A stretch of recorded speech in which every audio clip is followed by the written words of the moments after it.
Assalamualaikum warahmatullahi wabarakatuh. Waalaikumsalam warahmatullahi wabarakatuh. Salam sejahtera bagi kita sekalian. Semangat pagi. Semangat pagi, luar biasa. Bahagia sekali pada siang hari ini kita dapat berjumpa di acara Maxi Make Motivation, yang mana pada hari ini tidak semua member ataupun leader yang betul-betul siap untuk hadir di acara ini. Dan Anda sekalian adalah orang yang luar biasa dan beruntung sekali. Oleh karenanya, aplaus luar biasa untuk Anda semuanya.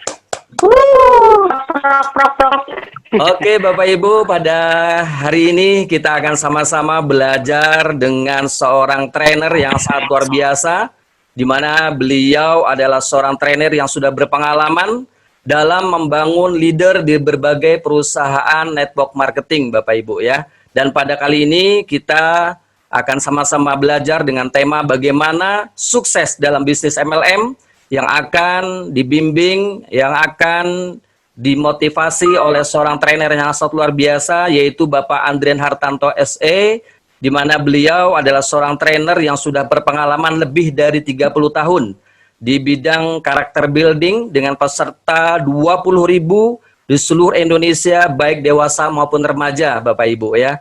Kemudian juga beliau adalah lulusan pendidikan S1 Manajemen Keuangan dan juga Perbankan, kemudian juga di Fakultas Ekonomi STIE YIE Jakarta.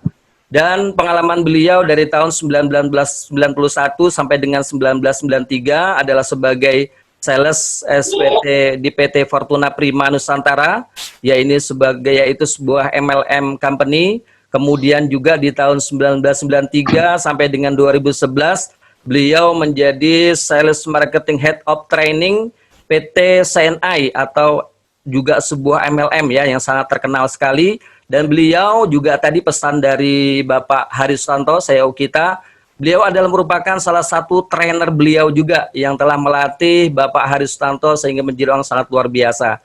Dan kemudian juga pada tahun 2011 sampai dengan 2017 beliau di Fakulty Head PT AJ Sequis Life atau Insurance Company.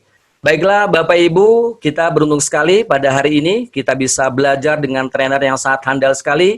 Oleh karenanya, mari kita sambut dengan aplaus yang luar biasa untuk trainer kita, Bapak Andrian Hartanto. Silakan Bapak. Luar biasa.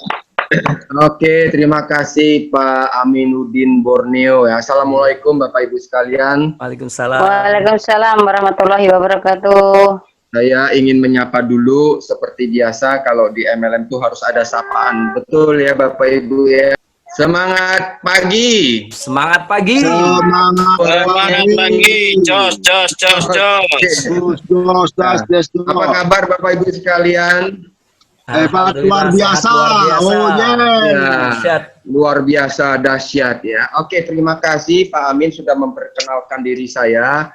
Itu sepertinya terlalu dibombardir Pak ya. Saya hanyalah manusia biasa Pak.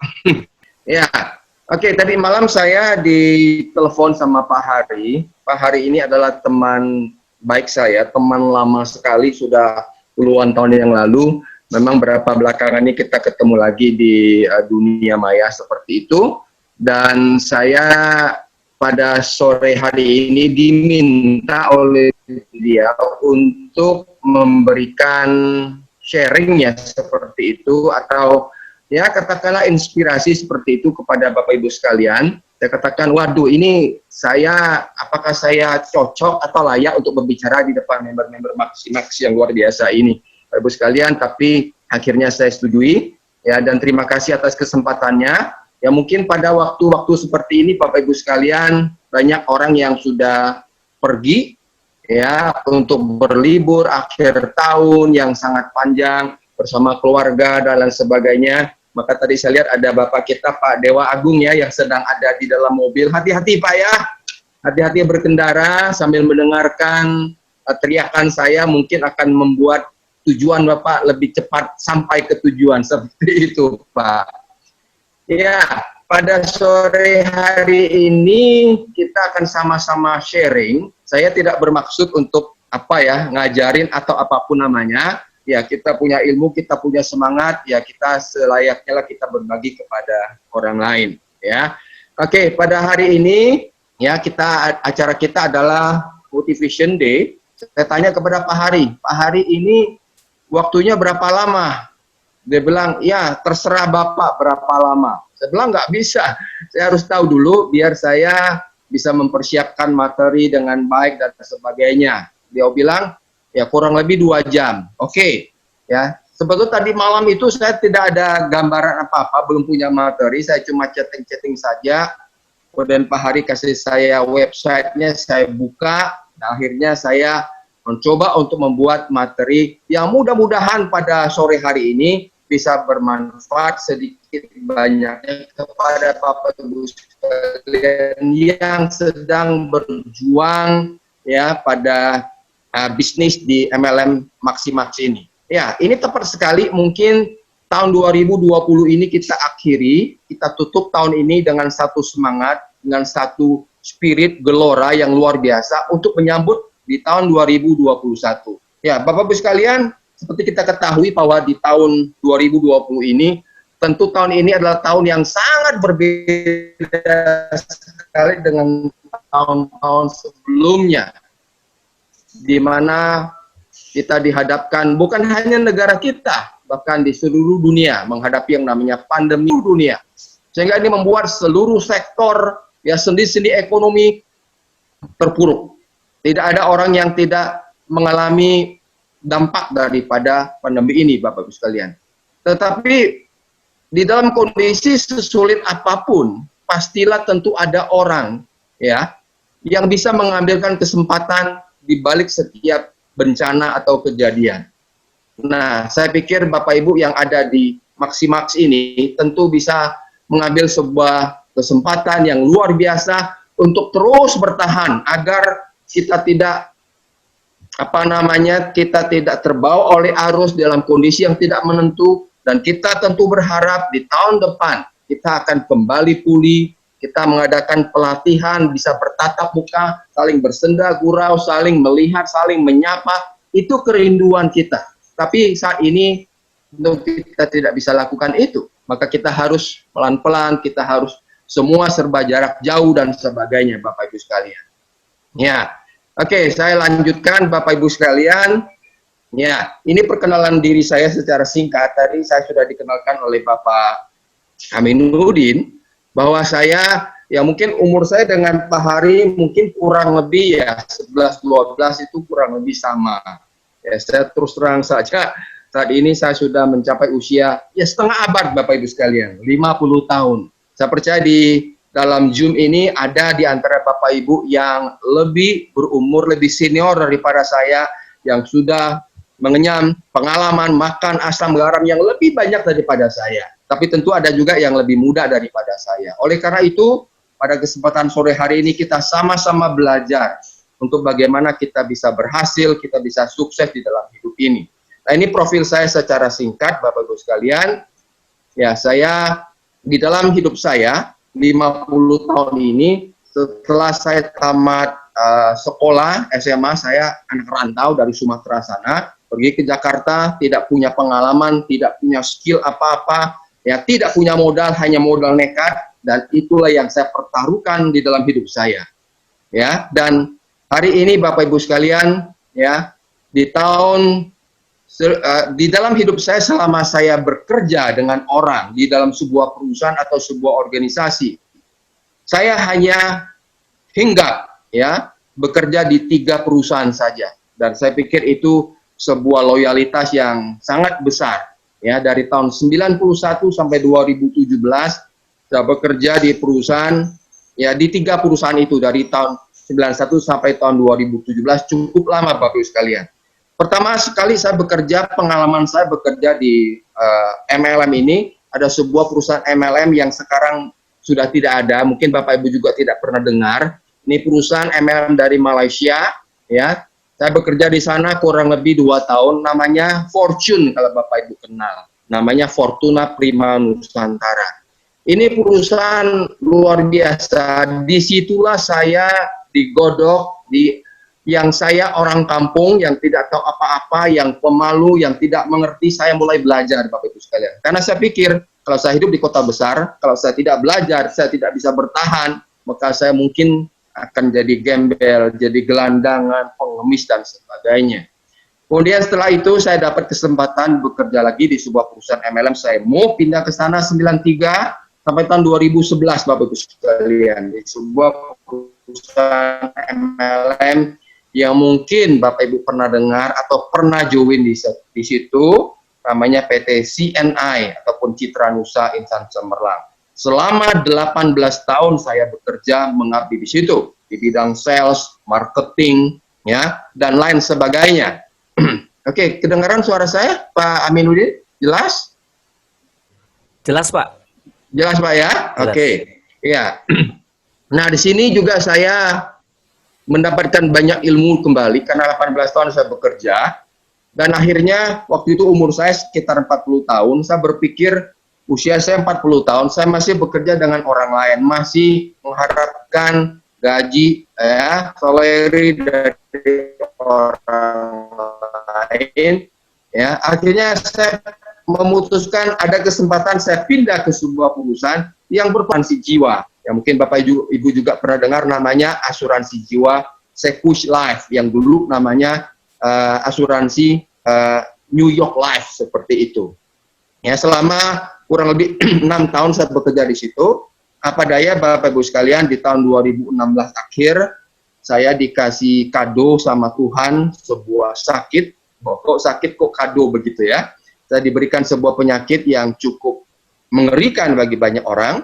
Waktu itu saya harus berobat ke Penang, ke Malaysia untuk mengobati sakit saya. Saya menderita sakit itu Bapak Ibu sekalian, penyakit kanker ya, bukan kantong kering ya, tapi ini benar-benar penyakit kanker yang menyerang di rongga hidung saya.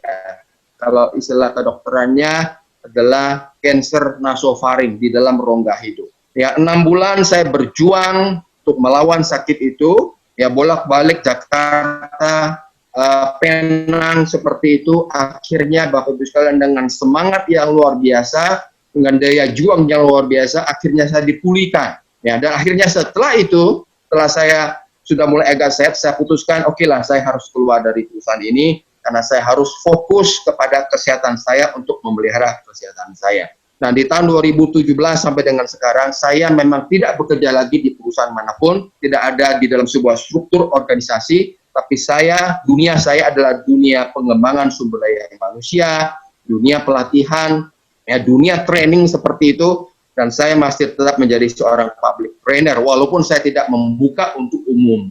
Karena saya banyak punya teman, kenalan, relasi, yang akhirnya percaya dengan saya dan mengundang saya untuk berbicara di perusahaan mereka. Memang kebanyakan adalah perusahaan MLM, ada beberapa MLM yang kontak saya untuk membantu memberikan training-training untuk member dan leader mereka yang berhubungan dengan skill, soft skill, leadership, karakter, mindset, dan sebagainya. Dan itulah yang saya lakukan. Yang penting apa yang saya lakukan itu berguna bagi orang lain dan saya juga happy Bapak Ibu, tidak tergantung dengan orang lain. Ada job saya kerjakan, tidak ada job saya menikmati hidup saya seperti itu. Ya, oke Bapak Ibu, ini perkenalan singkat saya. Oke, saya lanjutkan. Ya, oke, di dalam kehidupan saya tidak tahu kalau Bapak Ibu sekalian, saya punya prinsip seperti ini. Waktu saya bekerja, waktu saya sekolah, kuliah dulu, karena saya diajarkan oleh orang tua saya. Bahkan di dalam bisnis saya, di dalam hidup saya. Di dalam hidup ini, ayah dan ibu saya bilang, kamu itu kalau sudah besar, kalau sudah bekerja, apapun yang kamu lakukan, kamu jangan sekali-sekali bilang 3 hal ini. Apa saya tanya? Tidak boleh ngomong, ya. Aduh, susah, nggak bisa, ya. Sama susah. Karena banyak orang di dalam dunia ini, sebelum dia melakukan, dia sudah mengatakan susah. Aduh, susah. Padahal dia belum melakukan, Bapak Ibu sekalian. Kemudian sulit. Sulit itu artinya saya tidak bisa melakukan ini. Ya, hampir sama lah ya, antara susah dengan sulit. Saya tidak punya kemampuan untuk menyelesaikan pekerjaan ini. Jadi saya mengatakan sulit. Padahal sama, saya juga belum melakukan. Kalau saya sudah melakukan dan saya sudah coba, harusnya baru saya boleh mengatakan ini sulit atau tidak, ini susah atau tidak. Kemudian ketiga, orang tua saya bilang, kamu jangan, kalau disuruh orang kerja, disuruh orang melakukan sesuatu, jangan bilang sukar. Ya, sukar ini mungkin banyak orang Jawa namanya sukar ya. Saya punya teman namanya sukar seperti itu ya. Mungkin orang tuanya melahirkan dia tuh sukar sekali, jadi dinamakan anaknya namanya sukar. Nah, tiga hal ini yang saya tanamkan dalam diri saya selama saya hidup. Walaupun kadang-kadang tetap aja dari mulut ini sering kali mengatakan, aduh susah, sulit, sukar. Tapi saya ingat kata orang tua saya, jangan katakan susah, sulit, dan sukar. Karena ketiga kata inilah yang akan membuat hidupmu miskin, menderita, merana, tidak bisa menikmati hidup. Oh iya, benar juga. Jadi mulai saat itu saya selalu tanamkan pedoman itu dalam hidup saya. Tidak ada kata yang susah kalau kita mau belajar. Tidak ada kata yang sulit kalau kita mau berusaha. Tidak ada kata sukar selagi kita mau berjuang untuk melakukan. Dan turunan-turunannya itu Bapak Ibu sekalian. Susah, sulit, sukar, dan turunannya tuh. Kalau Bapak Ibu kan punya downline tuh. Downline tingkat 1, tingkat 2, tingkat 3. Nah, turunannya itu banyak tuh. Nggak bisa, payah, ya, dan lain sebagainya. Nah, ini mudah-mudahan menjadi satu pedoman bagi Bapak Ibu sekalian untuk melakukan bisnis di dalam MLM yang sedang Bapak Ibu jalankan di Maximax ini. Kalau semua orang mengatakan susah, sulit, sukar, tentu tidak ada orang yang berhasil di dalam bisnis MLM ini. Kalau semua orang mengatakan susah, sulit, sukar, mungkin tidak ada orang yang menjadi konglomerat, orang kaya, orang sukses, orang yang luar biasa. Tidak ada. Karena mereka tahu, di dalam hidup saya, apapun permasalahan yang saya alami, saya bisa kendalikan kalau saya punya kemauan, Bapak Ibu sekalian. Ya, oke, ini pembuka dari saya. Mudah-mudahan sharing ini bermanfaat bagi Bapak Ibu sekalian. Ya, nah pada sore hari ini saya diberi topik oleh Pak Hari. Dia bilang, saya tanya, Pak Hari ini kira-kira mau bicara tentang apa, motivasi apa? Karena selayaknya yang memberikan motivasi itu bukan saya, harusnya Pak Hari selaku pemilik perusahaan. Kemudian Pak Hari bilang, Pak Adrian, kalau saya mau sudah bosan, reader saya, member-member saya sudah tiap hari mendengar ocehan saya, omelan saya, motivasi saya. Jadi saya butuh orang lain untuk merecharge oleh member-member saya. Ya, kadang-kadang seperti itu ya. Kadang-kadang kalau kita punya anak Bapak Ibu, kalau kita punya anak ini kita didik, ya kita ajarin nggak nurut-nurut. Tapi kalau ada orang lain yang ngajarin dia, ngasih tahu dia, malah dia nurut. Kadang-kadang aneh. Nah, di dalam hidup ya seperti itu. Kadang-kadang di dalam bisnis juga kadang-kadang seperti itu. Kemudian Pak Hari bilang, Pak Adrian, topiknya ini aja. Bagaimana sukses di dalam bisnis MLM? Saya bilang, waduh ini topik sangat berat sekali. Dan saya pikir setiap member di Maximax ini tentu setelah bergabung di dalam bisnis ini, tentu Anda juga, Bapak Ibu sekalian sudah tahu. Karena banyak mungkin di antara Anda yang sebelum join di Maximax ini, pernah join di MLM-MLM lain. Jadi, apa bedanya MLM Maximax dengan MLM A sampai dengan Z itu? Ilmunya sama. Kalau bicara tentang marketing plan, ya, kalau binari apalagi, ya kurang lebih kan skimnya sama. Produk gampang, tapi apa yang harus kita lakukan? Permasalahannya Bapak Ibu sekalian, banyak orang yang tahu bagaimana caranya.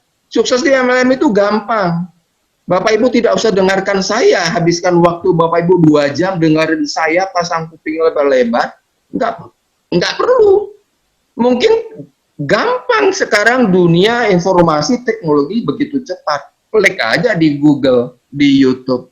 Sukses dalam MLM. Wah, itu ribuan ya, ribuan artikel akan menjelaskan kepada kita rahasia kunci sukses. Tapi kan itu di tulisan, Pak, saya butuh dengar kuping saya. Iya, memang kadang-kadang seperti itu, Bapak Ibu sekalian. Banyak orang tahu caranya, tapi tidak banyak orang yang mau melakukan. Itu permasalahan di dalam bisnis MLM. Dan saya katakan, ini umumnya penyakit-penyakit orang-orang yang ada di MLM. Tahu, tapi tidak melakukan. Atau tahu, hanya sekedar tahu, baru mencoba, gagal sekali, dua kali, muntaber. Ya, mundur tanpa berita. Tak tahu di mana mereka. Bisnis di dalam MLM ini bagaimana rahasia suksesnya, Bapak Ibu sekalian? Saya tahu, saya pasti percaya di benak Bapak Ibu semua sudah punya caranya, sudah tahu caranya. Permasalahannya adalah sudah kita lakukan atau belum. Seorang ilmuwan mengatakan begini, Bapak Ibu, menurut penelitian begini, kita tidak boleh mengatakan, oh saya punya ini, wah itu mah saya sudah biasa dengar, saya sudah tahu. Atau ada orang mengatakan, oh kamu sudah baca buku ini belum? Sudah. Saya sudah tahu isinya. Nah, menurut penelitiannya, menurut seorang ilmuwan itu mengatakan, kita baru boleh mengatakan, saya sudah paham, saya sudah mengerti, saya sudah jelas apa yang saya lakukan. Kalau kita melakukan sesuatu, melihat, melakukan, mendengar, dan lain sebagainya, itu minimal 16 kali, Bapak Ibu sekalian. Jadi kalau saya hanya membaca buku motivasi atau buku pengembangan diri, sekali saya bilang, oh saya sudah paham isi buku, itu omong kosong. Saya suka sekali kalau di rumah, kadang-kadang kalau nonton televisi, Bapak Ibu sekalian, nonton film begitu, film yang saya suka, saya kadang-kadang bisa nonton film itu berkali-kali, bahkan sampai 5, 6, 10 kali. Baru saya tahu apa makna di balik film itu. Sehingga saya baru paham dan saya mengerti isi film itu. Nah, pertanyaannya kalau kita di dalam MLM ini, Bapak Ibu sekalian, kita tahu kalau mau berhasil di dalam Maximas, apa yang kita lakukan? A, B, C, D. Permasalahannya, kita sudah lakukan belum? Berapa kali kita lakukan? Apa kendalanya? Semua orang boleh tahu di dalam rahasia, di dalam membangun bisnis MLM. Tapi tidak semua orang ya mengerti, memahami, melakukan, bertahan di dalam bisnis itu. Makanya jangan heran, tiap bulan akan ada banyak yang buka MLM baru, ya, baik itu yang MLM murni ataupun MLM yang gadungan atau yang sistem binari, trinary dan sebagainya. Karena orang baru melakukan di bisnis ini, dia coba, aduh kayaknya nggak menarik bagi saya. Dia akan move ke perusahaan lain. Dan itu tidak akan sampai selesainya. Sampai dia meninggal dunia juga mungkin dia sibuk untuk mendaftar di perusahaan-perusahaan seperti itu, Bapak Ibu sekalian. Jadi, bagaimana caranya sukses bisnis ini? Nah, oleh karena itu pada sore hari ini kita akan sama-sama belajar, sharing, ya. Kalau ini kita Bapak Ibu sudah tahu, bersyukur kalau Bapak Ibu sudah tahu. Kalau belum, ya ini menjadi satu tips bagi Anda. Kalau kita sudah tahu dan kita dengarkan kembali, itu akan membuat kita termotivasi kembali, membuat kita ya bersemangat kembali untuk melakukan. Oke. Nah, di dalam MLM itu, kalau Bapak Ibu baru bergabung di MLM, mungkin ya, kalau orang-orang yang belum pernah bergabung di sebuah MLM dan dia diajak oleh temannya, oleh rekannya di dalam MLM, maka mereka diajak untuk ikut dalam sebuah acara yang namanya, apalah namanya, kurang lebih sama, ya, Business Opportunity Seminar, ya, atau apapun namanya seperti itu, BOM, BOS, dan sebagainya. Maka di awal presentasi orang-orang yang hadir di dalam acara BOM itu, maka presenter akan mengatakan, akan ada slide-slide seperti ini. Ya, setiap orang pasti memiliki impian-impian seperti ini. Ya, bukan hanya di dalam MLM, di bisnis yang manapun Ya, impian ini mungkin sama. Orang yang bergerak di bidang insurans, asuransi, orang yang bergerak di bidang properti, orang yang bergerak di bidang konvensional, apapun juga, setiap orang pasti punya impian. Karena impian inilah Bapak Ibu join di dalam Maximax ini. Kalau kita tidak punya impian, maka percuma kita bergabung di sini. Jadi kalau Anda ditanya oleh leader Anda, apa tujuanmu? Apa impianmu bergabung di perusahaan ini? Kemudian ada yang mengatakan, aduh saya nggak punya impian, ya pokoknya saya jalankan sajalah. Dapat syukur, tidak dapat syukur. Dan saya percaya orang-orang yang seperti ini, orang-orang seperti ini hanya menunggu hitungan hari. 1 hari, 2 hari, 1 bulan, 2 bulan, paling lama setahun, dia akan menghilang dari dunia MLM itu. Karena dia nggak punya impian, dia nggak punya cita-cita Bapak Ibu sekalian. Jadi di dalam MLM pertama kali yang harus kita lakukan, kita harus berani bermimpi dulu, bermimpi, ya, memiliki impian yang besar di dalam bisnis ini. Karena impian itu ada di dalam perusahaan ini.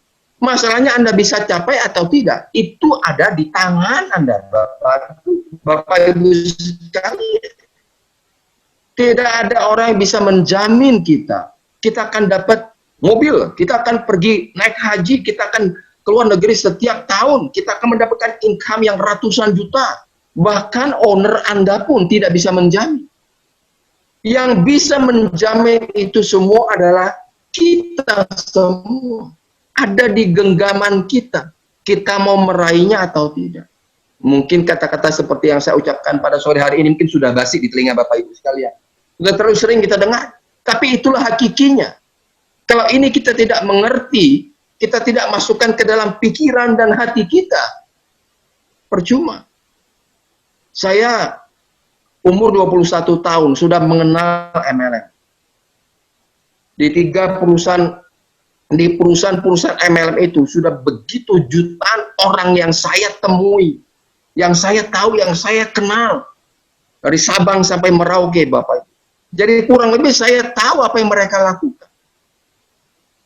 Kadang-kadang kalau kita sudah lama terjun di bisnis ini, kadang kita melihat orang pun kita tahu ini orang jadi atau enggak. Terpancar dari sikap perilakunya di dalam dia menjalankan bisnis itu. Jadi setiap orang pasti punya impian, ya, Bapak Ibu. Punya keluarga yang bahagia, ya, keluarga yang bahagia yang tidak berantakan, punya rumah yang kita idam-idamkan, tidak lagi numpang dengan orang tua, dengan mertua.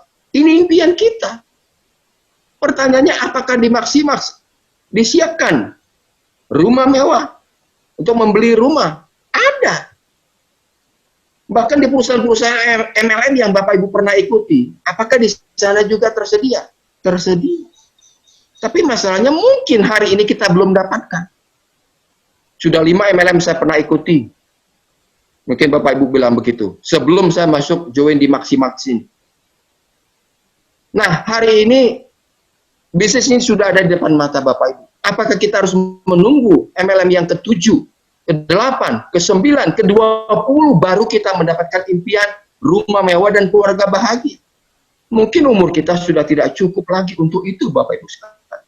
Setiap orang punya impian, punya kendaraan, tidak kehujanan, tidak kepanasan, ya, membeli kendaraan hasil dari keringat Bapak Ibu sekalian. Ya, kita tidak naik angkot, tidak naik motor. Karena di dalam MLM ini Bapak Ibu sekalian, setuju atau tidak setuju, suka atau tidak suka, orang lain akan melihat dulu penampilan kita. Mobil hiu apa? Kamu pakai mobil apa? Rumahmu di mana? Ya memang kejam kelihatannya, tapi itu kenyataannya Bapak Ibu sekalian.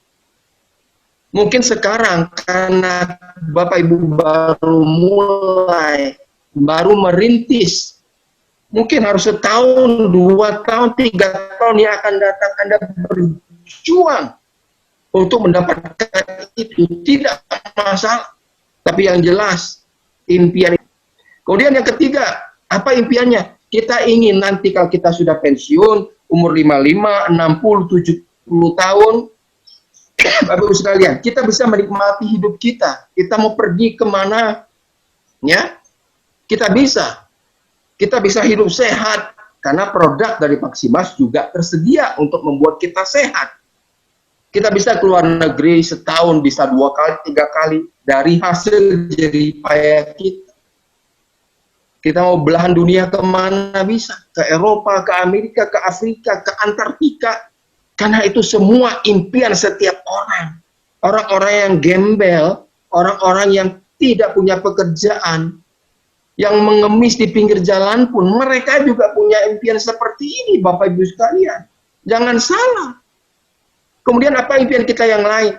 Kita ingin, ya, kita punya anak-anak, keturunan, sekolahnya terjamin, dan lain sebagainya. Dan yang paling penting adalah Bapak Ibu sekalian, tentu kita ingin juga, ya, punya penghasilan yang besar. Kita tidak dililit oleh hutang.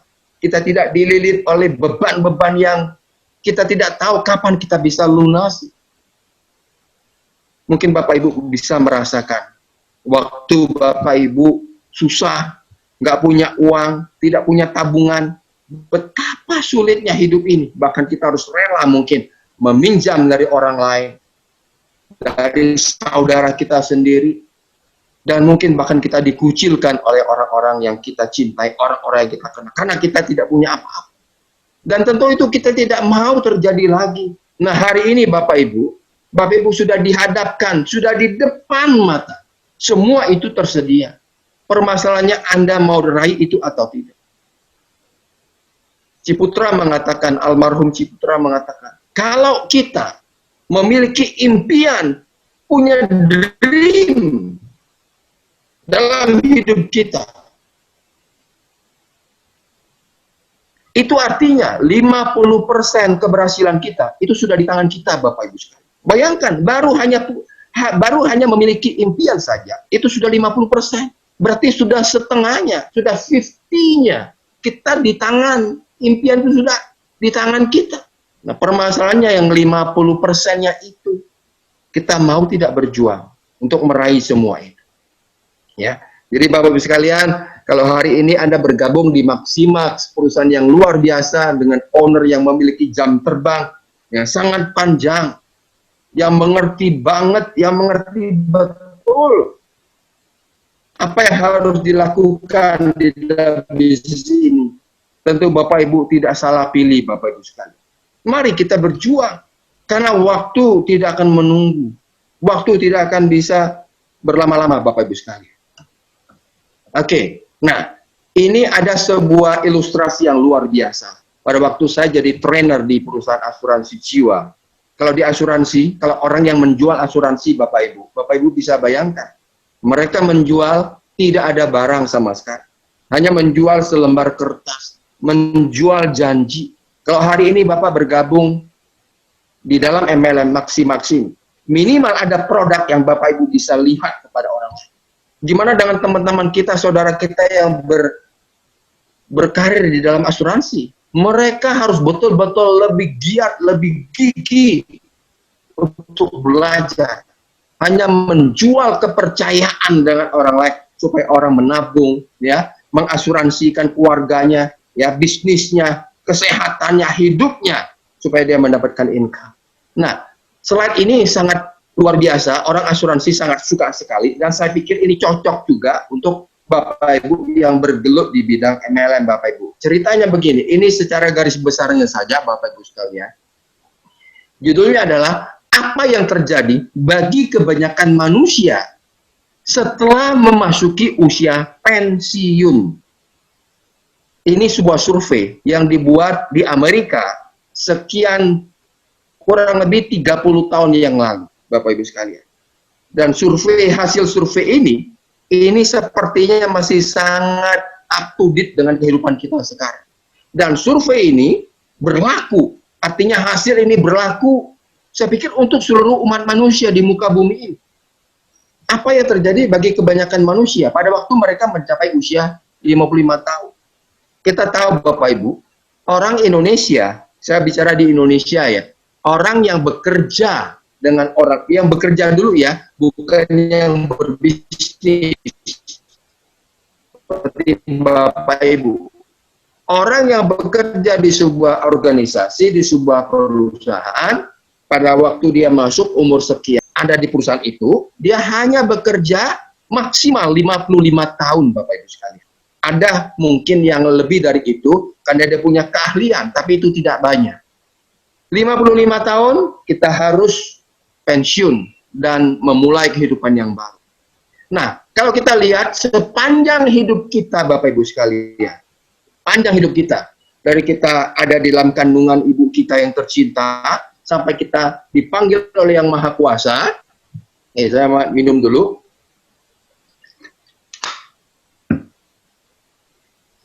Ini perjalanan hidup kita. Orang Asia, orang Indonesia surveinya punya kesempatan hidup, ya maksimal hidupnya, usianya itu sekitar 75 tahun, nah kita anggap begitu ya, 75 tahun.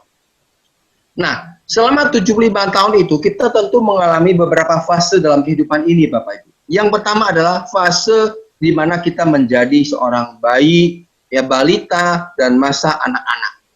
Artinya apa? Kalau kita lihat di dalam slide ini, sesuai dengan kursor saya, Bapak Ibu, artinya 1/4 kehidupan kita gunakan untuk belajar di bangku sekolah. Anak-anak zaman sekarang apalagi, umur 2 tahun itu sudah disekolahkan. Nggak tahu lah sekolah apa, kayak anak saya. 2 tahun sudah masuk sekolah, bingung saya, ajar apa? Saya dulu umur 6 tahun baru sekolah. Ya. Katakan kita anggap saja umur 4 tahun dia masuk playgroup, Bapak Ibu sekalian. Ya, playgroup, kemudian dia masuk ke jenjang sekolah dasar 6 tahun, lulus, kita anggap lulus semua ya. Lulus, kemudian dia masuk jenjang sekolah menengah pertama, atau dia masuk ke madrasah dan sebagainya, pesantren dan sebagainya. Harus melewati 3 tahun. Lulus, masuk ke sekolah menengah atas, SMA, SMU, SMK, dan sederajatnya. Artinya apa? Dari umur kita 4 tahun sampai usia 18 tahun kurang lebih, kita dihadapkan setiap hari dengan buku pelajaran, dengan hitungan 0 sampai dengan 9, angka A sampai dengan Z. Itu saja yang kita pelajari. Tapi kita tidak merasa bosan atau merasa jenuh, karena itu kewajiban. Kita bersekolah, bahkan ada orang yang punya modal, ya, orang tuanya masih sanggup membiayai sekolah sampai sarjana, diploma, sarjana 1, 4 tahun, nggak puas, hanya titelnya kayak saya, SE, sarjana edan, begitu Bapak Ibu sekalian ya. Ambil lagi S2, MM, atau apalah namanya begitu ya. Ambil lagi 2 tahun, sampai S3, S4, S5, SLR, dan sebagainya. Jadi, coba kita bayangkan. Kalau orang yang punya kemampuan secara finansial, dari dia kecil sampai dengan umur 24-25 tahun, dia bersekolah. Di sekolah-sekolah yang dia pilih. Setelah itu, dia sekolah. Berapa banyak, mungkin jual tanah, jual rumah, jual kambing, jual sapi, dan sebagainya. Setelah itu harapannya apa? Kalau saya sudah tamat minimal S1, bekal ijazah saya gunakan untuk melamar pekerjaan tanpa punya pengalaman. Dan mungkin Bapak Ibu juga pernah mengalami itu sebelumnya. Melamar di perusahaan. Ya, perusahaan terkenal mana bisa terima kita belum punya pengalaman. Itu yang sedang-sedang saja. Gajinya berapa? Tinggal di kota besar seperti Jakarta. Tidak lebih daripada 4 juta, 5 juta. Itu yang terjadi Bapak Ibu sekalian. Dari puluhan tahun dia hidup, kita hidup. Setelah kita selesai sekolah, sarjana, kita hanya mendapatkan sejumlah uang yang tak seberapa dibandingkan dengan pengorbanan orang tua kita dulu, Bapak Ibu sekalian. Ini kadang-kadang begitu memilukan, tapi itulah fakta. 2 tahun pindah sana, pindah sini. Akhirnya kita punya pengalaman, kita dipercaya di sebuah perusahaan besar, memegang jabatan, ya, supervisor, ya, manajer, general manager, dan sebagainya, Bapak Ibu sekalian.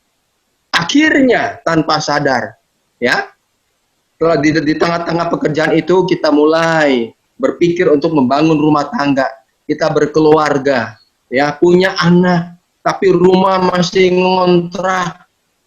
Ya, begitu banyak beban hidup yang harus kita tanggung, sementara income kita, ya begitu-begitu saja. Akhirnya memasuki usia pensiun 55 tahun. Dan selama kita hidup bekerja itu, kita lupa untuk menyisihkan uang kita sedikit untuk menabung agar kita nanti pensiun. Ada sedikit modal untuk memulai usaha apalah seperti itu. Nah, Bapak Ibu sekalian, ini pertanyaannya. Setelah kita memasuki usia pensiun di sini, 55 tahun ya, sampai dengan umur 75 tahun, batas waktu kehidupan manusia Indonesia, mau tidak mau kita harus pergi. Mungkin ada yang lebih senior, dikasih Tuhan kesempatan umur lebih panjang, bagus. Tapi banyak juga orang yang masih usia muda harus meninggalkan dunia ini. Kita anggap yang normal. Berarti ada 20 tahun sisa kehidupan kita di dalam dunia ini di masa pensiun.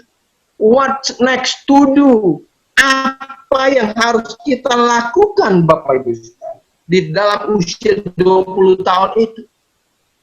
Kalau kita punya banyak simpanan, deposito, segala macam, ya, gaji kita besar sebelumnya, mungkin kita tidak terlalu was-was. Kita sudah punya rumah, kendaraan ada, hanya tinggal membesarkan anak-anak. Tapi permasalahannya begitu banyak orang yang nggak siap pada waktu dia mencapai usia pensiun. Dan apa yang terjadi di dalam 20 tahun itu? Kalau kita lihat slide di bawah ini, Bapak Ibu sekalian, inilah yang terjadi. Mau tidak mau, siap atau tidak siap.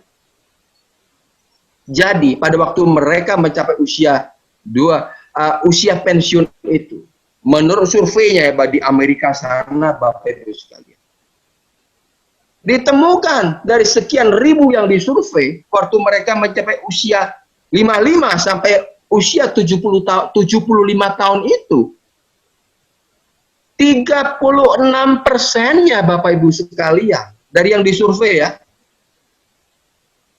innalillahi wa inna ilaihi raji'un, rest in peace, mereka harus berpulang, meninggal dunia sebelum umur 75 tahun, karena mungkin beban hidup terlalu berat.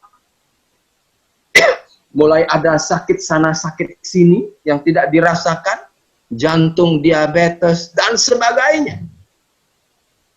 Kemudian apa yang terjadi? Setelah 36% meninggal dunia itu, hasil survei yang lain mengatakan 54% ya, dari yang disurvei itu, mereka masih hidup. Mereka masih bertahan di dalam dunia ini. Tapi mereka harus bergantung dengan orang lain. Bergantung dengan tunjangan. Kalau dia pegawai negeri mungkin masih dapat tunjangan ya dari pemerintah. Itulah cara dia menyambung kehidupannya. Atau dia punya anak banyak, mungkin anaknya juga lumayan-lumayan begitu Bapak Ibu sekalian, maka dia setiap bulan hanya menunggu ya anak-anaknya memberikan sedikit jatah kepada orang tuanya. Kadang-kadang ada juga anak yang tidak tahu diri, yang nggak pernah beri uang kepada orang tuanya. Padahal waktu dia kuliah, sekolah, orang tuanya jungkir balik, kepala jadi kaki, kaki jadi kepala. Inilah kenyataan hidup Bapak Ibu sekalian. Banyak loh, 54% mereka masih bergantung hidupnya pada tunjangan. Atau bahkan mereka akhirnya tinggal di panti jompo, nggak mau reportkan orang lain, dibayar oleh negara. Makan, tidur, hidup di sana, menunggu waktu menjemput. Kemudian, yang lainnya yang agak sedikit lebih oke kedengarannya, lebih beruntung. Ada 5% di antara yang disurvei itu Bapak Ibu sekalian. Mereka walaupun usia 55 tahun ke atas, mereka masih terus bekerja. Dengan pekerjaan yang mereka sukai, dengan sesuai dengan kemampuan mereka. Mereka harus bekerja. Kalau Anda Bapak Ibu sekalian pernah pergi ke Singapura, Anda makan ke mall seperti itu. Begitu banyak orang-orang tua ya yang sudah tua renta, mereka masih bekerja di restoran itu, membersihkan piring, mengambil piring, mengantar makanan, menyapu lantai. Umurnya sudah tua-tua. Karena mereka tidak lagi mau merepotkan anak-anaknya. Sehingga mereka, ya udah saya masih kuat, saya bekerja. Nah, kemudian, Bapak sekalian, yang lebih sedikit beruntung, yang lebih sedikit luar biasa, ada 4% orang yang betul-betul pensiun. Artinya betul-betul dia bisa menikmati kehidupannya. Jadi selama dia bekerja, sebelum dia masuk usia pensiun itu, dia sudah mulai menabung. Dia sudah mulai menyisihkan pendapatannya dengan susah payah. Dan akhirnya dia terkumpul uang yang cukup besar. Waktu dia pensiun, dia bisa membiayai kehidupannya. Dia tidak merepotkan orang lain. Dia bisa pergi kemana yang dia suka. Dia betul-betul pensiun. Tapi hanya 4%, Bapak Ibu sekalian.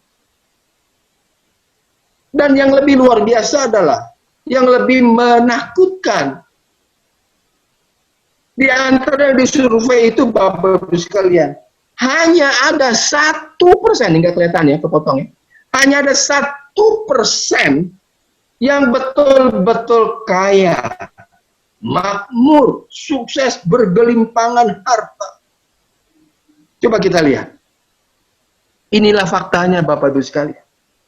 Sekarang Bapak Ibu silahkan periksa. Hari ini saya sudah berumur berapa tahun? Berapa sisa kehidupan saya? Kalau saya sudah mencapai usia pensiun, berapa tahun lagi saya akan pensiun? Kalau hari ini Anda, Bapak Ibu, mendapatkan bisnis di dalam MLM Maximax ini, bersyukur. Karena nanti kita tidak tergantung dengan orang lain. Kita sudah mulai membangun, membina, membuat fondasi yang kuat agar nanti kita, usia kita 50 tahun ke atas, kita bisa betul-betul minimal Bapak Ibu, minimal kita bisa menjadi yang 4% ini. Ya, yang 4% ini saja sudah luar biasa. Kalau yang ini, ya tentu dengan perjuangan yang hebat. Nah, inilah yang terjadi Bapak Ibu sekalian. Apa yang terjadi bagi kebanyakan manusia di muka bumi ini pada waktu dia mencapai usia pensiun. 1/4 hidup kita pergunakan untuk belajar di bangku sekolah. Sampai nggak cukupnya, kayak saya harus ikut training untuk mendapatkan sertifikasi. Seperti Pak Hari juga mungkin.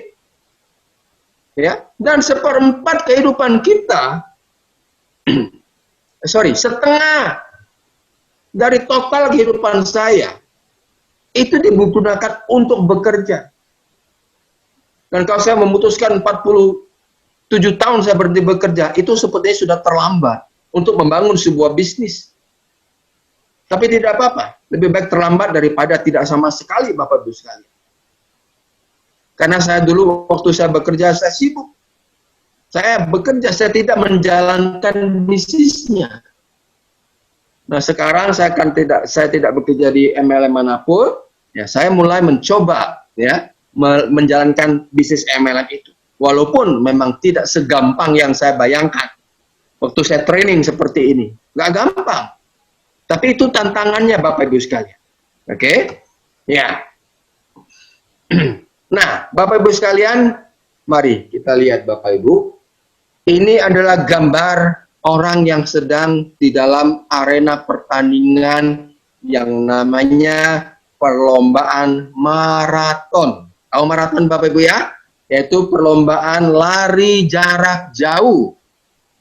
Yang jaraknya adalah sekitar 42 km. Jadi Bapak Ibu bayangkan dulu, saya harus berlari sepanjang 42 km tanpa berhenti sampai menyentuh garis finish di ujung sana. Nah, Bapak Ibu sekalian, ada di antara ribuan, puluhan ribu, bahkan ada sebuah ajang lomba maraton yang terbesar di dunia, namanya Boston Marathon di Amerika. Jumlah pesertanya bahkan bisa ratusan ribu orang. Bayangkan Bapak Ibu ada di dalam antara ribuan, puluhan ribu orang ini. Saya tidak tahu ada di mana. Kita mulai bersama-sama untuk start. menjalankan perjalanan yang panjang sampai kita menyentuh garis finish. Di urutan keberapa itu lain masalah. Mungkin kalau kita bukan seorang atlet, ya kita hanya untuk ikut di dalam lomba itu.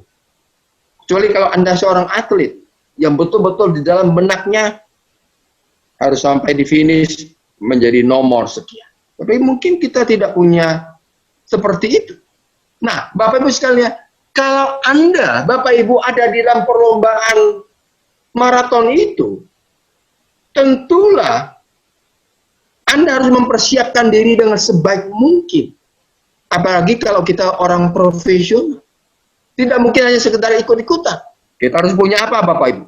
Kita harus punya yang namanya kekuatan. Bayangkan 42 km kita berlari.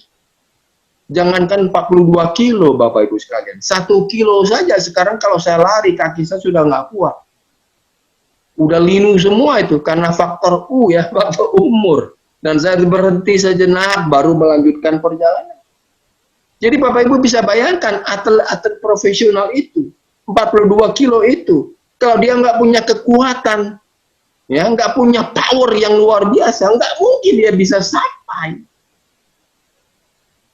Sama juga di dalam bisnis maksi-maksi ini, Bapak Ibu sekalian. Kalau Anda ingin sampai ke finish, mencapai impian Anda, kalau Anda nggak punya kekuatan, ya Anda akan mati lemas. Kita akan mundur di tengah-tengah pertandingan itu, Bapak Ibu sekalian. Jadi harus kita punya yang namanya kekuatan. Kita harus punya keuletan, pantang menyerah. Bukankah di dalam MLM ini kita harus miliki? Kita harus punya kekuatan. Kita harus punya keuletan. Ulet, betul-betul ulet. Bukan ulet yang ada di daun, di pohon itu, Bapak Ibu sekalian. Tapi semangat dengan keuletan, pantang menyerah. Dan dengan kegigihan. Gigih itu artinya dia harus berjuang sampai akhir, tidak pernah menyerah. Gigih, kokoh, kalau kata orang Sunda. Kemudian kalau orang-orang yang ada di dalam perlombaan maraton harus sabar. Sabar di dalam perjalanan itu. Bayangkan 42 kilo itu jauh loh Bapak Ibu sekalian. Enggak pendek itu. Bagaimana kita harus memiliki kesabaran. Mengayuhkan kaki kita terus. Kaki, tangan bergoyang terus. Maju ke depan. Seluruh tubuh kita bergerak. Seluruh sel-sel yang ada di dalam tubuh kita dari ujung kaki sampai dengan ujung rambut. Itu harus kita gunakan. Kita harus punya kesabaran.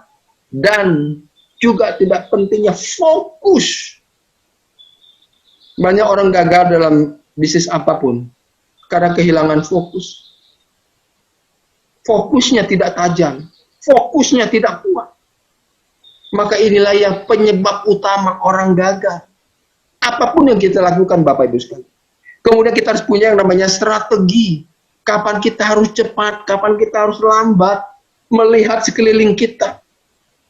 Dan semua itu dijalankan dengan apa, Bapak Ibu? Dengan luar biasa. Bukan biasa-biasa saja. Makanya kalau Bapak Ibu ketemu orang, tanya apa kabar, pasti jawabannya luar biasa. Itu bukan hanya sekedar ucapan. Tapi kata-kata luar biasa itu harus ada dari dalam diri kita. Harus bergelora. Harus di benak kita, Bapak Ibu. Agar kita bisa mencapai garis finish sampai dengan ujungnya, Bapak Ibu. Tapi permasalahannya di dalam setiap perlombaan maraton ini, pada waktu bendera itu dinaikkan, maka semua orang tumpah ruah maju ke depan. Gerombolan besar ada di dalam perlombaan itu. Tetapi apa yang terjadi sekian menit kemudian, setengah jam kemudian, mulailah orang-orang yang nggak kuat, yang nggak ulet, nggak gigih, nggak sabar, nggak fokus, yang nggak punya strategi, itu mulai pelan-pelan dia akan menjauh, makin menjauh, menyerah, Akhirnya ya sudahlah, berhenti di tengah jalan, pulang ke rumah. Setengah jam mulai kelihatan gerombolan-gerombolan kecil. 1 jam mulailah tercecer begitu banyak orang. Dan perlombaan maraton ini kurang lebih memakan waktu 2,5 jam. Kurang lebih, Bapak Ibu. Ada di dalam perlombaan. Bapak Ibu ada di situ. Permasalahannya, kita ada di mana? Kita ada sedang di dalam perlombaan itu. Apa kita menyerah? Atau mungkin sebentar lagi kita akan sampai kepada tujuan kita. Tapi yang paling penting adalah kita harus fokus, Bapak Ibu sekalian. Oke? Ya. Nah, Bapak Ibu sekalian, sekarang kita masuk ke dalam bisnisnya sendiri. Hari ini, tidak usah tanya lagi siapa yang mendorong saya di dalam bisnis ini, yang mengajak saya. Tidak peduli itu.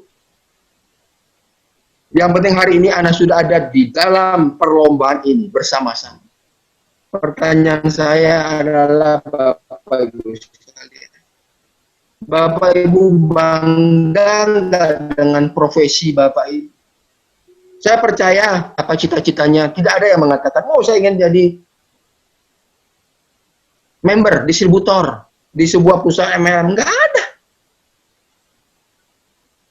Tidak pernah ada orang yang punya cita jadi agen asuransi, jadi member MLM, jual properti, itu nggak ada. Bahkan orang mengatakan profesi-profesi di MLM, asuransi, itulah profesi-profesi yang terakhir, yang daripada tidak, kata orang. Pilihan terakhir. Itu realita di mana-mana begitu, Bapak Ibu sekalian. Jarang. Anda punya anak lah, nggak ada anak-anak yang dari kecil Anda cekokin otaknya supaya dia jadi member MLM, itu kayaknya sangat jarang, Bapak Ibu. Karena kita ingin anak kita jadi dokter, insinyur, pilot, pengusaha besar. Mana ada? Oh jadi distributor MLM. Nggak ada, Bapak Ibu sekalian. Tapi permasalahannya adalah hari ini mau tidak mau kita harus bangga dulu kepada profesi Anda. Nah, kalau kita lihat Bapak Ibu sekalian, ada sebuah buku yang saya baca, ini cukup menarik. Saya jelaskan secara ringkas saja Bapak Ibu sekalian. Ternyata ada 18 profesi yang sangat asyik di zaman sekarang, zaman now ini. Nah, buku ini diterbitkan sebelum pandemi COVID-19. Jadi kita tidak anggap ada COVID dulu lah ya, karena kalau ada COVID sekarang mungkin profesi ini sekarang ini sesaat ini mulai tidak terlalu banyak digeluti. Tapi kalau di dalam dunia yang normal, kalau seperti tahun-tahun lalu, ini profesi luar biasa. Ada 18 profesi yang mengasihkan sekarang di Indonesia. Kalau Bapak lihat di slide saya ini, mungkin Bapak Ibu bisa menebak profesi itu apa-apa saja. Kita lihat ya. Nah, sekarang sambil saya menampilkan satu persatu profesi itu, Bapak Ibu coba bayangkan ya. Kira-kira profesi itu, apakah mungkin saya tekuni supaya bisa menjadi orang yang hebat selain jadi membernya di Maxi-Maxin? Ya, oke, kita lihat. Yang pertama, editor. Ini editor ini luar biasa loh. Kalau dulu kita suka menulis, mengarang, ya, ini sekarang ini dicari. Orang-orang yang editor itu kerjanya nggak kelihatan. Ya, dia tidak perlu ada kantor, dimanapun dia bisa kerja, dan bayarannya Bapak Ibu luar biasa, besar. Ya, editor dimanapun lah begitu ya, untuk buku, untuk skenario dan sebagainya. Kemudian apa lagi? YouTuber. Nah, sekarang ini dunia teknologi itu tak terbendung Bapak Ibu sekalian. Ya, banyak orang yang karena pandemi, banyak orang yang akhirnya ya di rumah saja, maka temannya hanyalah televisi dan handphone. Tiap hari buka YouTube, ada aplikasi TikTok. Wah, buat TikTok sebarkan dan terkenal. Dan itu memang satu profesi yang luar biasa, YouTuber. Dan income-nya besar. Seperti gambar ini, seorang YouTuber yang terkenal. Ya. Kemudian apa lagi? Ya, ilustrator. Ilustrator ini kalau di Amerika, di industri perfilman Bapak Ibu sekalian, Itu banyak anak-anak muda Indonesia yang dipekerjakan di sana, membuat ilustrasi-ilustrasi dan sebagainya ya. Kita tidak perlu panjang lebar. Kemudian blogger, ini juga luar biasa, membuat blog-blog di sosial media dan sebagainya. Ya, profesional chef, tukang masak. Kalau dulu zaman saya kecil, ya, itu hanya orang-orang tua yang masak. Tapi sekarang anak-anak muda sekarang mereka ikut kursus masak, belajar masak, karena bisa membayangkan kalau dia kerja jadi chef profesional, ya hotel-hotel bintang 5, ya di kapal-kapal pesiar, itu luar biasa, income gajinya besar sekali. Ya, oke. Kemudian Bapak Ibu sekalian, ya menjadi petani modern. Sekarang orang tidak perlu lagi yang namanya punya lahan, punya sawah yang luas. Mereka punya tempat yang kecil, mereka bisa bertanam, bercocok tanam dengan cara modern. Dan itu dimungkinkan, hidroponik, ya, dan lain sebagainya. Dan itu banyak sekarang orang yang bergelut di bidang itu. Ya. Kemudian apalagi fotografer, ya luar biasa. Mereka juga bisa mendapatkan income yang besar dengan hasil-hasil jepretannya. Itu mereka jual dan mendapatkan hasil yang luar biasa. Penulis juga demikian. Ya, kalau Anda pergi ke toko buku itu ribuan, puluhan ribu buku itu laku tiap hari. Dan di situ tentu ada penulis-penulis buku yang terkenal, yang hidupnya luar biasa, Bapak Ibu. Ya, true leader. Kita bisa keluar negeri, jalan-jalan keliling dunia tanpa keluar uang dari kantong kita, menjadi true leader.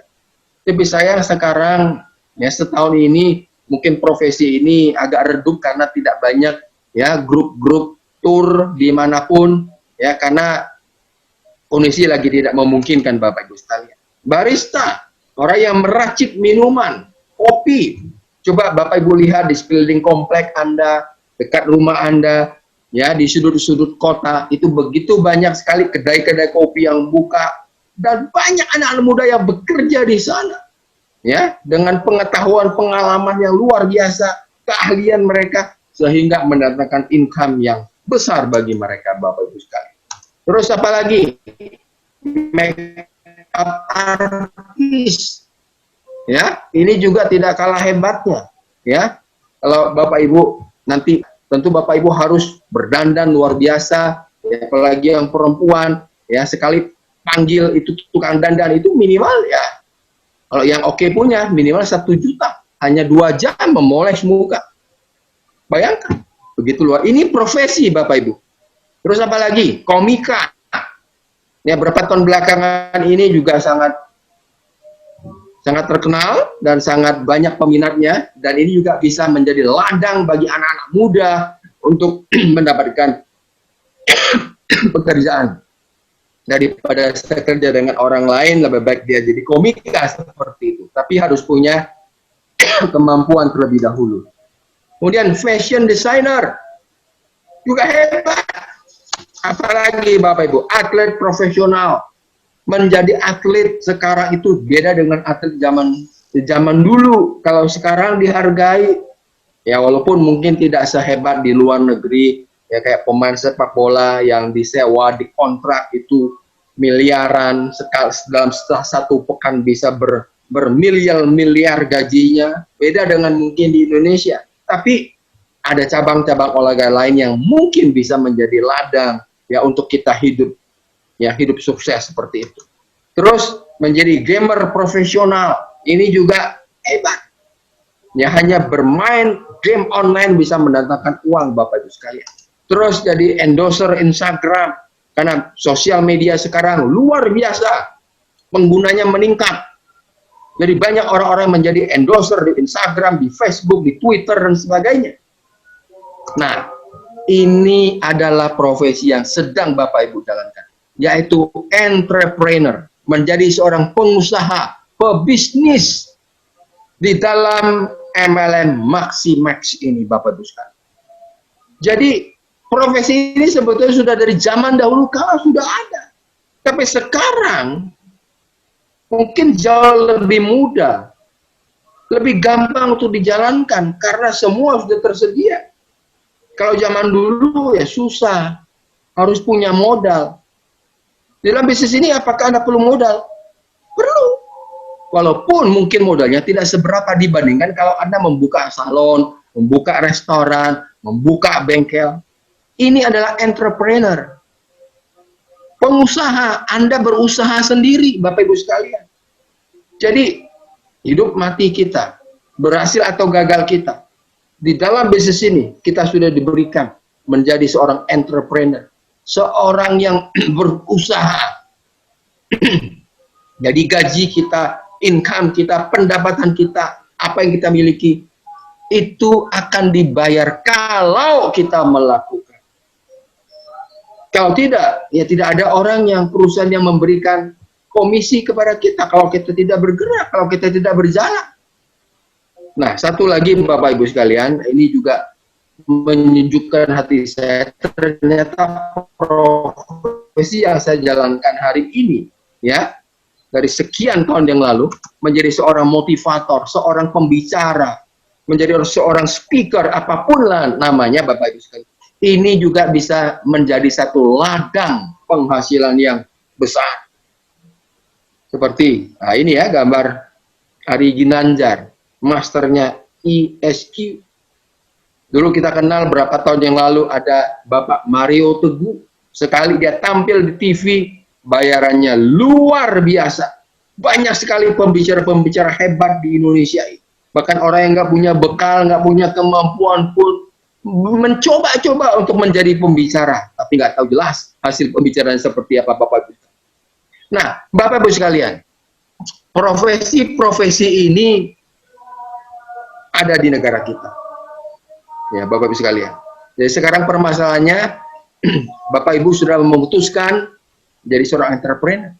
Mungkin kita tidak bisa menjadi seorang petani, menjadi profesional chef, menjadi penulis, karena kita nggak punya kemampuan untuk itu. Nggak mungkin semua kita jalankan. Kita harus pilih, kita harus fokus. Yaitu fokus yang sedang Anda jalankan, menjadi seorang pengusaha, Bapak Ibu sekalian. Nah, Bapak Ibu sekalian, ini resep yang terakhir dari saya.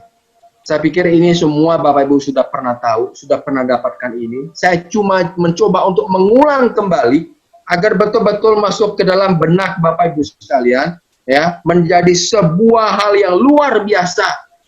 Bagaimana kita agar bisa berhasil, bisa sukses di dalam bisnis multi level marketing ini.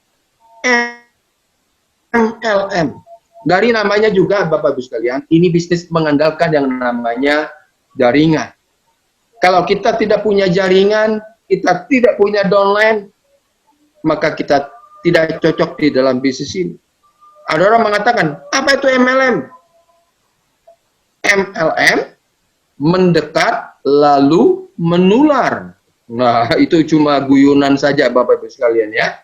Jadi kalau zaman dulu ada orang yang mendekati Anda, mengeluarkan kertas dan membuat bulatan-bulatan seperti itu, Anda mungkin akan kabur. Ini pasti orang MLM. Nah, itulah ciri khas mereka. Kalau zaman sekarang mungkin sudah tidak seperti itu. Semua sudah menggunakan tab, handphone, presentasi. Apalagi zaman sekarang ini Bapak Ibu sekalian. Anda menjalankan bisnis MLM maksi-maksi ini di dalam kondisi pandemi ini harusnya jauh lebih mudah. Ada yang mengatakan, Pak, susah Pak, kalau saya tidak bertemu dengan orang, menjual produk, menawarkan bisnisnya, saya rasanya nggak serak seperti itu. Bapak Ibu sekalian, setahun yang lalu, saya kenal sebuah perusahaan MLM, Binari juga, saya nggak perlu sebut namanya. Dan sekarang di Indonesia sudah berumur 6 tahun Bapak Ibu sekalian. Dia punya pabrik, dia punya learning center di daerah Tapos sana. Mereka ini Bapak Ibu sekalian, membernya sudah menggurita di mana-mana. 6 tahun berdiri di Indonesia, asli Indonesia. Binari, produknya memang lebih banyak daripada Maximas karena mereka lebih lama. Ada sekitar belasan produk. Sama, Binari, 2 jalur, kiri dan kanan. Ada bonus sponsor, pasangan, ada bonus reward, sama. Hanya beda angka-angkanya saja. Nah, saya sering diundang di sana untuk training 2-3 jam atau training leadership berhari-hari begitu. setiap training yang saya jalankan, dan saya tanya ownernya, mereka itu 95% membernya adalah ibu-ibu rumah tangga.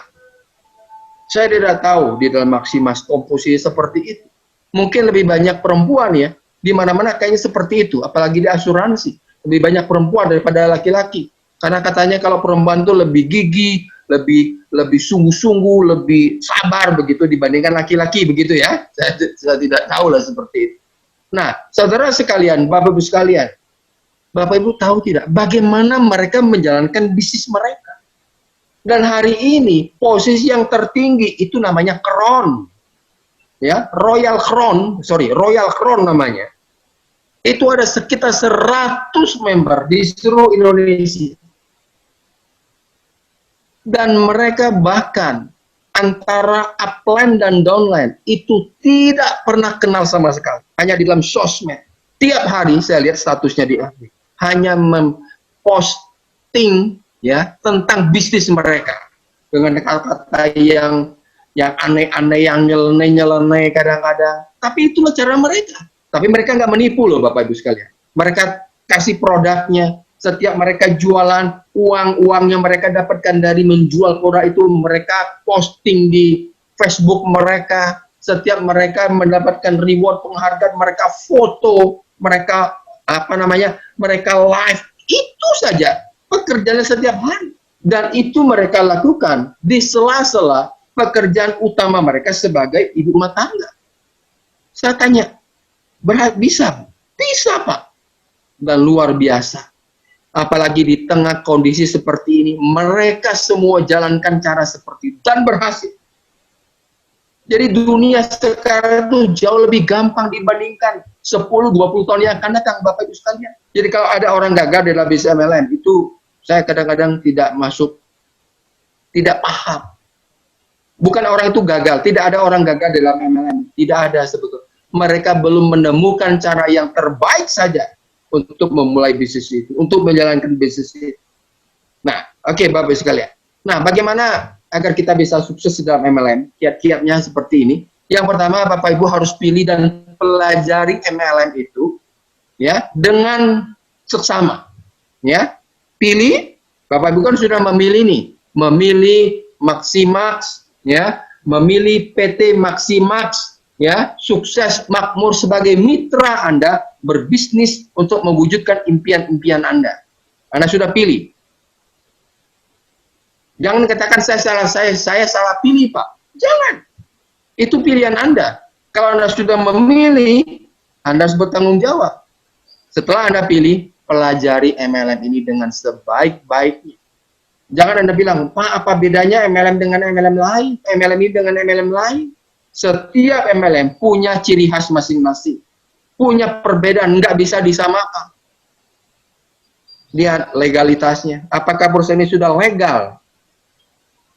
Sudah punya izin? Tentu sudah kan? Kalau belum, tentu Anda tidak mau.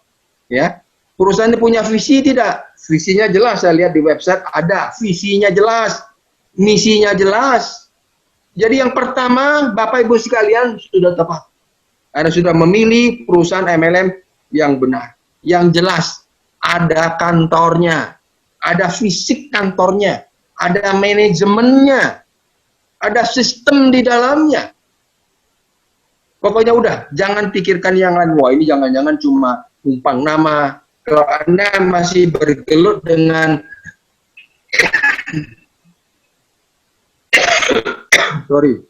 kalau Anda masih bergelut dengan hal seperti itu, kita nggak bisa jalan-jalan. Kita nggak bisa maju terus. Kita hanya di situ saja, Bapak Ibu sekalian. Yang kedua, Bapak Ibu, kita harus pelajari produknya. Produknya sudah ada. Pak Hari mengatakan semalam, Pak Adrian, syukur. 3 macam produk saya sudah mendapatkan izin, ya. BPOM-nya sudah ada. Berarti oleh pemerintah, oleh Departemen Kesehatan, sudah dikeluarkan izinnya, ada nomornya.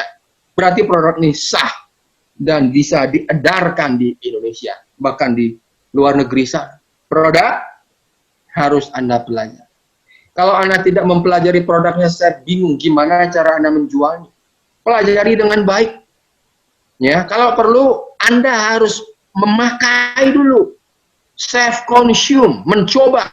Kalau Anda sudah mencoba dan merasakan hasilnya, Anda ketemu dengan orang, Anda cerita kepada orang lain, itu berbeda. Kalau Anda hanya baca buku, ikut training, Anda belum Anda belum coba produknya, tapi Anda sudah jual.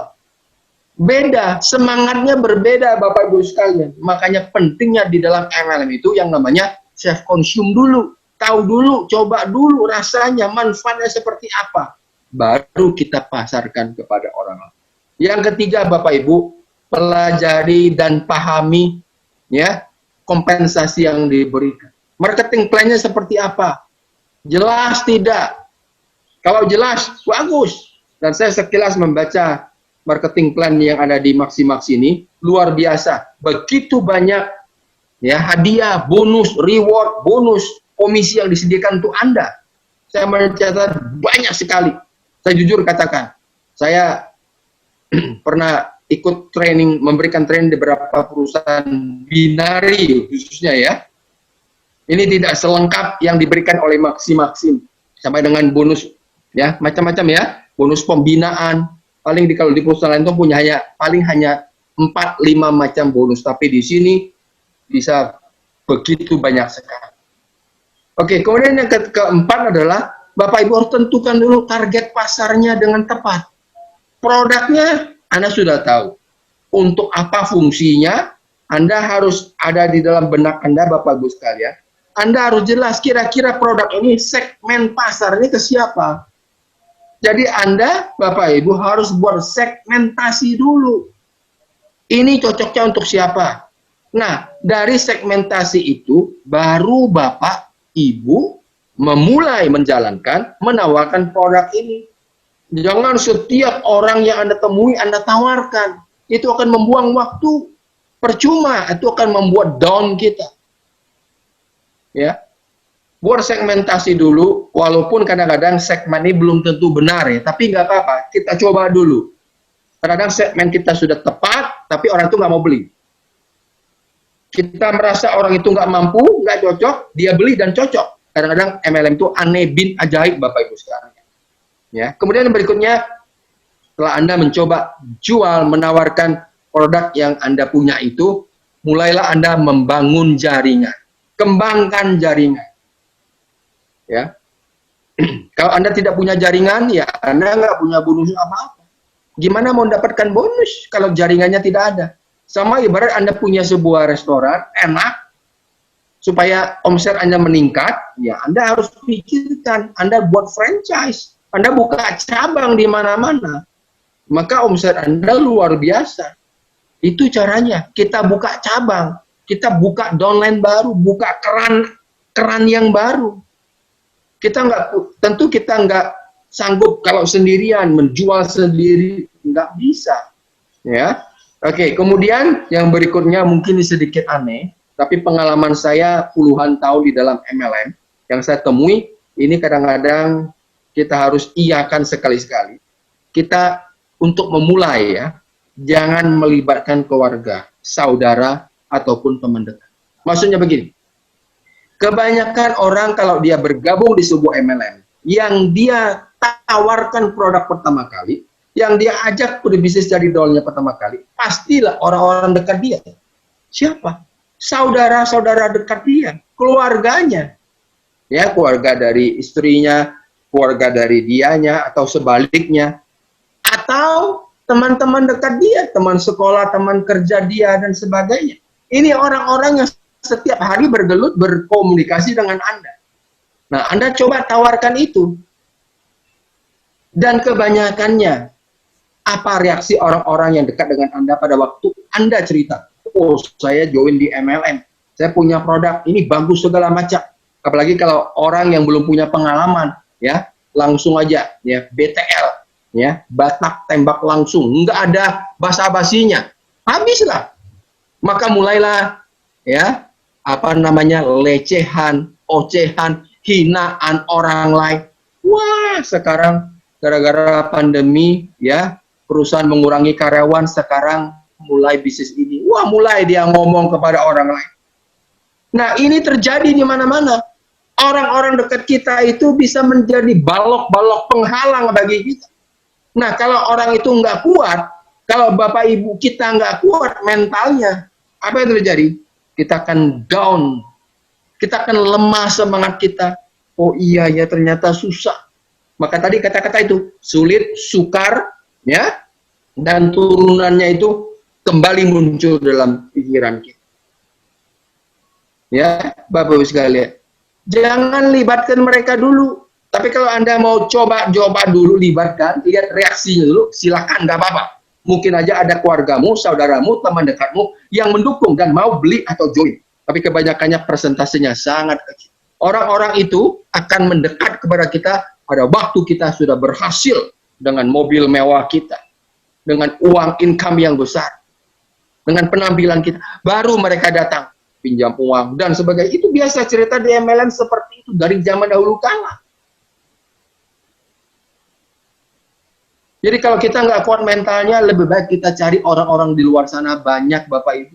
270 juta penduduk Indonesia nggak bakalan habis untuk kita rekrut, untuk kita jual. Apalagi sekarang, gampang. Sebar aja di sosmed. Pasti itu ada yang nyangkut.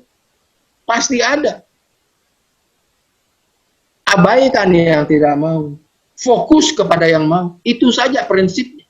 Jangan kita fokus kepada orang yang nggak mau itu. Kenapa ya dia nggak mau? Kenapa kok dia menghina saya? Habis waktu kita, Bapak Ibu. Kita nggak makan, anak kita nggak sekolah, kita punya hutang. Tetangga kita, teman baik kita nggak mungkin meminjamkan uang. Nih, saya kasih uang, kamu bayar tuh hutang-hutangmu. Sekolahkan anakmu. Nggak ada itu, nggak ada ceritanya. Masa bodoh. Jadi buat apa kita dengar omongan orang lain? Orang lain tidak akan membuat kita lebih baik. Kalau hanya dengan ocehan itu. Yang mau, ayo. Kalau tidak mau, tidak apa-apa. Thank you. Terima kasih. Mungkin lain waktu kita bisa bekerja sama. Jadi cari orang-orang yang banyak kok Bapak Ibu sekalian. Apalagi sekarang ini begitu banyak orang yang di PHK, orang-orang yang kerjanya dipersempit. Ya, banyak usaha-usaha yang akhirnya gulung tikar dan sebagainya. Orang perlu makan, perlu hidup. Mungkin aja ada yang nyangkut dan itu berhasil Anda bina. Ya, Bapak Ibu sekalian. Oke, kemudian yang berikutnya adalah jadilah mentor yang baik untuk setiap member. Jadi kalau Bapak Ibu sudah punya downline hari ini, berapapun jumlahnya, tidak masalah. Tapi yang paling penting adalah kalau kita punya anak, kita harus bertanggung jawab kepada kehidupan anak. Nggak mungkin orang hanya melahirkan, habis itu dikasih orang, dibiarkan. Sama juga kita punya downline, tingkat 1, tingkat 2, itu tanggung jawab kita sebagai upline-nya. Disitulah tugas kita sebagai mentor untuk membina mereka. Bukan membinasakan. Ya. Merangkul mereka. Membimbing mereka, memberi semangat kepada mereka. Jadi mentor yang baik ya untuk setiap member. Begitu banyak cerita orang-orang yang berhasil. Dia mengatakan, saya berhasil nih, saya tidak pernah sama sekali dibantu oleh upline saya.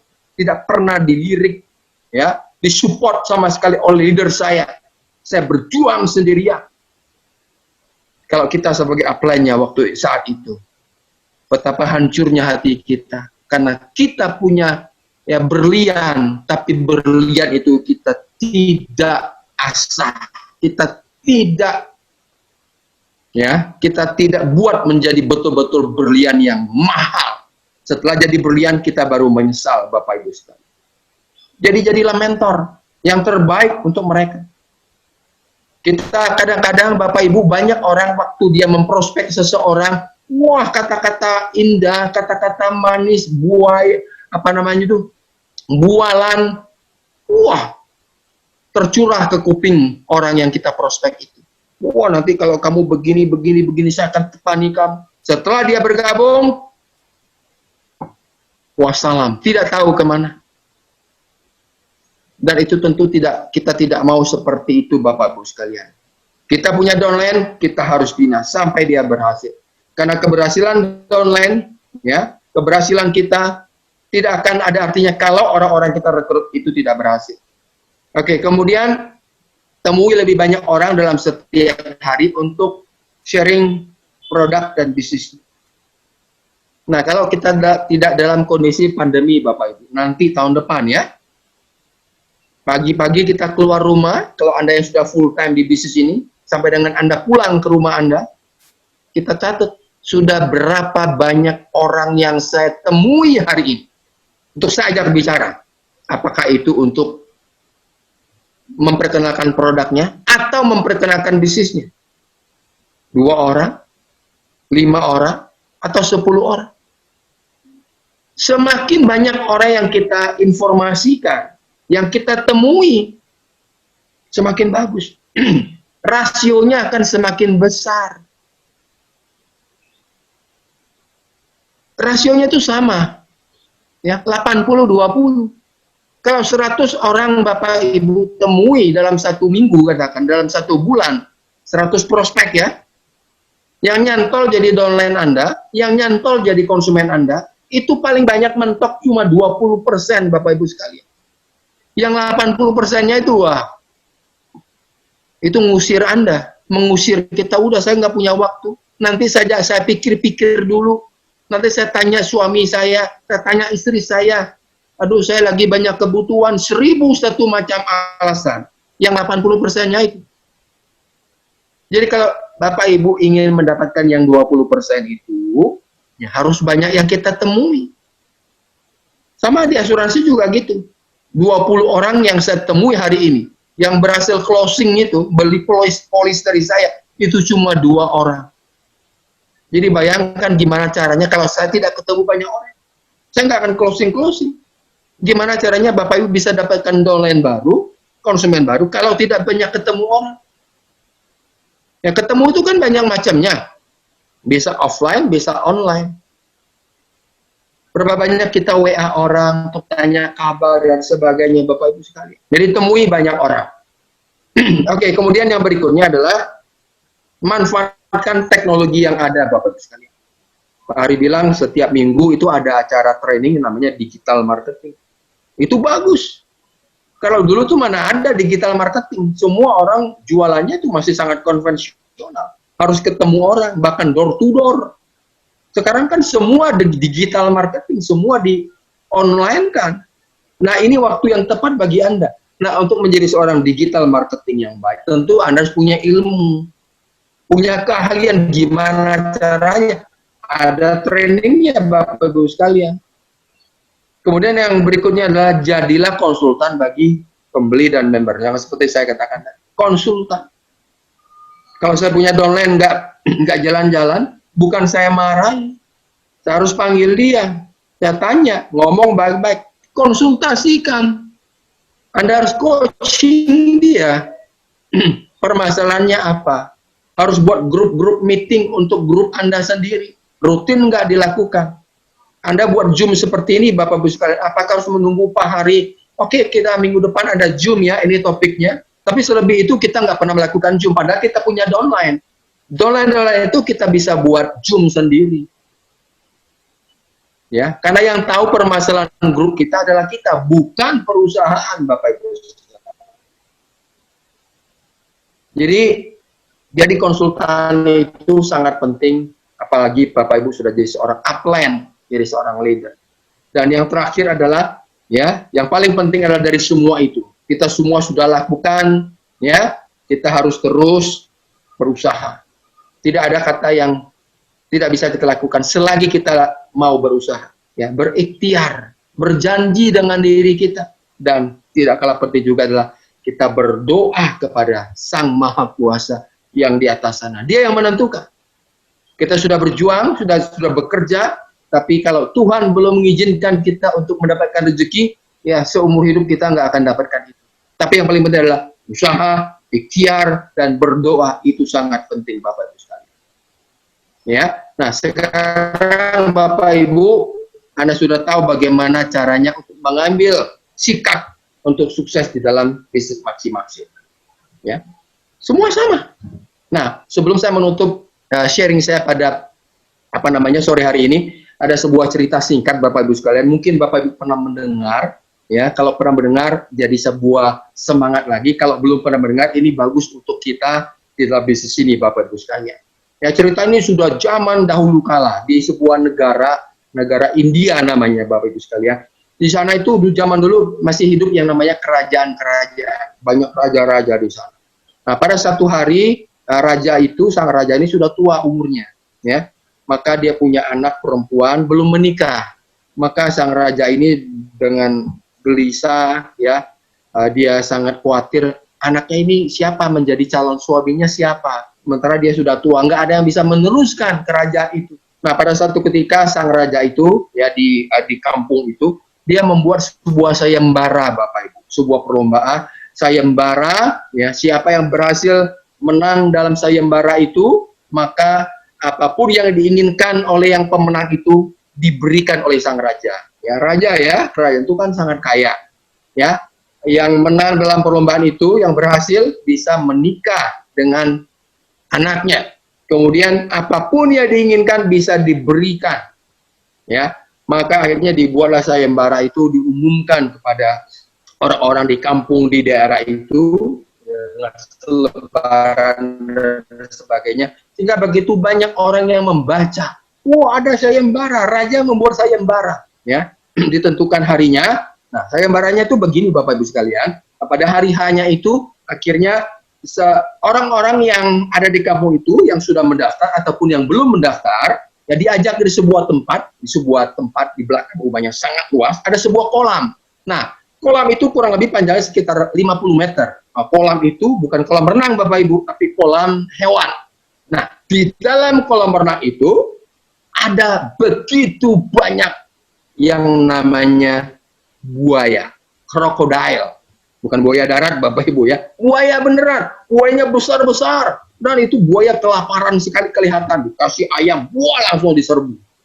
Nah, raja mengatakan begini, hei para orang-orang yang hadir pada siang hari ini, saya membuat sayembara. Sayembaranya begini, siapa yang berhasil, ya, berenang dari ujung kolam ini sampai ke ujung kolam yang sana, yang jaraknya kurang lebih 50 meter, berhasil hidup, ya, sampai di ujung kolam itu berhasil naik ke darat, maka dia akan saya jadikan suami daripada anak saya dan meneruskan kerajaan ini. Dan apapun yang dia minta, saya akan berikan. Maka apa yang terjadi, Bapak Ibu sekalian, begitu banyak orang itu hanya berbisik-bisik dan saling melihat kiri kanan. Karena nggak ada yang berani, takut. Saya berani. Ya. Saya berani. Dan akhirnya apa yang terjadi, Bapak Ibu sekalian? Akhirnya apa yang terjadi? Tiba-tiba sekian menit, 15 menit, belum ada satupun orang yang berani terjun dan berenang sampai di ujung. Dan tiba-tiba apa yang terjadi? Tiba-tiba dalam keheningan yang mencekam itu, ada seorang pemuda. Dia terjatuh di dalam kolam renang itu. Dan setelah dia jatuh ke kolam renang itu, apa yang terjadi? Maka tanpa berpikir panjang, dia berenang sekuat tenaga. Dengan kedua tangannya, kakinya, kepala badannya. Dia berenang, Bapak Ibu dan sekalian, apa yang Anda bisa bayangkan di dalam kolam yang penuh dengan buaya itu. Sekian menit akhirnya, pemuda itu sampai di ujung dari kolam renang dan berhasil. Maka semua orang bertepuk tangan, luar biasa ini pemuda yang pemberani, luar biasa mempertaruhkan nyawanya untuk menjadi pangeran.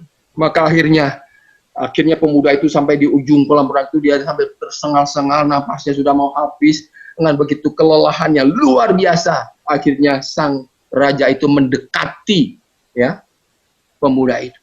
Kemudian orang-orang mendekat di situ. Akhirnya raja itu mengatakan, pemuda, saya salut dengan Anda. Anda begitu luar biasa, berani, kuat, ya. Anda begitu hebat, dahsyat. Sekarang Anda sudah berhasil. Dan saya sudah menemukan siapa calon suami daripada anak saya. Kemudian apa yang terjadi? Apa yang kamu inginkan, pemuda, selain kamu menikah dengan anakku? Kemudian akhirnya pemuda itu dengan begitu capek, dia berdiri dan dia katakan kepada sang raja itu, hei raja, saya tidak mau apa-apa. Raja itu kaget. Bingung, kenapa kok tidak mau apa? Kan kamu kan sudah berhasil.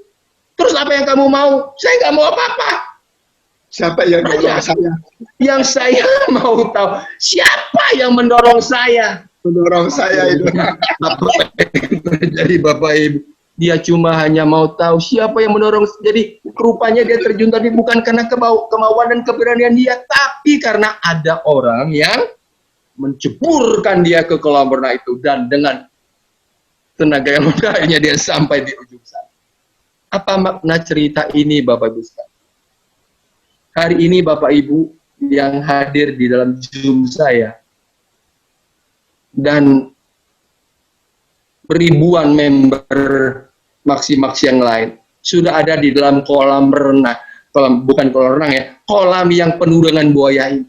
Iya, masalahnya Anda di dalam kolam ini, Anda mau di sini saja, atau Anda tunggu dimakan oleh waktu, habis tak jelas di mana rimanya, atau Anda mau terus berenang sampai di ujung.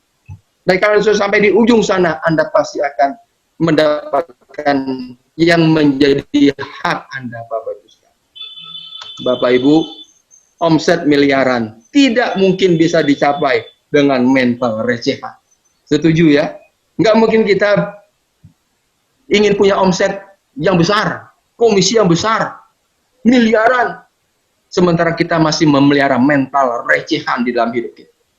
Jadi, karena sudah tidak ada waktu lagi bagi kita, Bapak Ibu sekalian, untuk duduk diam, menunggu kapan pandemi ini selesai, kapan vaksinnya mulai disuntikan.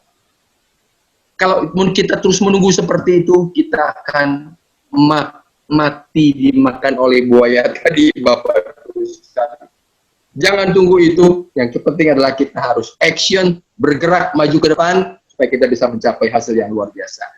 Oke, terima kasih Bapak Ibu sekalian, terima kasih Pak yang luar biasa yang telah memberikan kesempatan kepada saya, Pak Amin, thank you. Kemudian Bapak Hari juga telah memberikan kesempatan, kira-kira semoga apa yang saya berikan pada sore hari ini sedikit banyak bisa memberikan inspirasi baru kepada kita. Mohon maaf kalau ada kata-kata yang salah, yang tidak sengaja saya ucapkan, semua itu tujuannya adalah untuk kita semua. Terima kasih dan selamat pagi.